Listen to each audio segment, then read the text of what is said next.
Hi, this is Dr. Donald Pelto. I want to go over really the case of the week. I saw two children this week with a condition of flat feet, and they had some tendinitis in their foot.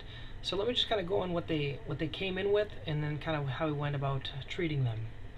So first of all, these children all came in with a foot that kind of looked like this. Their ankle was kind of rolling inward, their toes were rolling outward, and they had a lot of pain here on the inside of the arch region. So if you look at the side of the foot, they actually had pain right here on this bone. This bone is actually called the navicular bone in your foot, and it has a tuberosity or a bony prominence right here. Sometimes there can be an accessory bone, like an extra piece of bone, that can be painful. And in both of these patients, we got x-rays, and there wasn't any accessory bone in that area. All we saw was actually nothing on the x-ray. We just saw a flat foot. And what I did is then I got an evaluation. As I was evaluating the tendon. The tendon runs down right around here. This is the posterior tibial tendon. It inserts right in here to the navicular tuberosity, but as well there's a portion of it. It's kind of hard to see it, but this is the posterior tibial tendon. It runs down, inserts in the navicular right here, and there's also a couple of slips that run into the bottom of the foot. That's why these patients have pain on the navicular, but as well in this whole area on the bottom of the foot as well. So let's go on to look at the x-rays of this patient. You can see that on the side of his foot, he actually had this bone right here. This is called the talus bone, and it was pointing a little bit further down.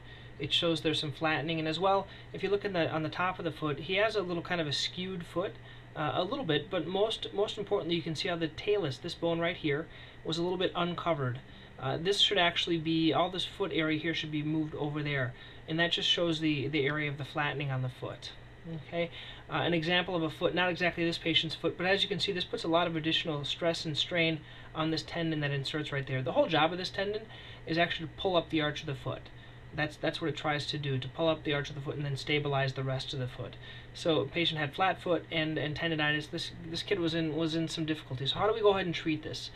The first thing is we did RICE, rest, ice, compression, and elevation. So have him take off the area a little bit, or rest it.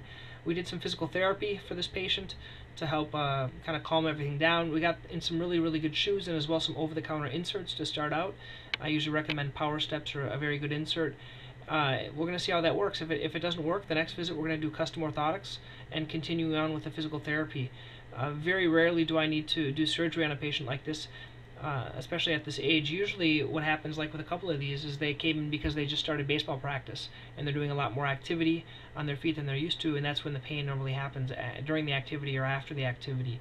And then in the future, this patient may need orthotics right now, but in the future they may need like an AFO, an ankle brace, an ankle foot orthotic to help support the foot. So hope this was helpful for you. If you want to learn more, you can go to drpelto.com.